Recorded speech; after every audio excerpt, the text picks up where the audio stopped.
काय म्हणते कंपनी. तर तुम्ही ट्रेडिंगबद्दल 5 पॉईंट सांगतो, ते लक्षात ठेवून घ्या. पाठीमागे बघू शकता तुम्ही, लाईव्ह मार्केट सुरू आहे. अजूनपर्यंत कुठला एंट्री बनली नाही. बनली तर बघू पुढे. अजून 3:30पर्यंत आहे वेळ आपल्याकडे. पॉईंट नंबर 1, ट्रेडिंग मला कधी पण तुम्ही बिझनेस म्हणूनच घ्यायचं. फक्त आणि फक्त बिझनेस या माइंडसेटनेच यात एंट्री करायची.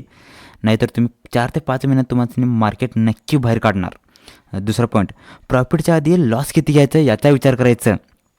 कारण लॉस हे तुमच्या हातात असतं आणि प्रॉफिट हे मार्केटच्या हातात असतं.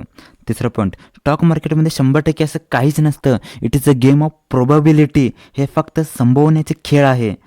चौथं पॉईंट, तुम्ही मार्केटला कधी बी परफेक्ट ऑपॉर्च्युनिटीचं वाट नाही बघत बसायचं. सेटअप आला की ट्रेड पंच करायचा. पाचवं पॉईंट, मार्केटबरोबर कधी भांडत नाही बसायचं.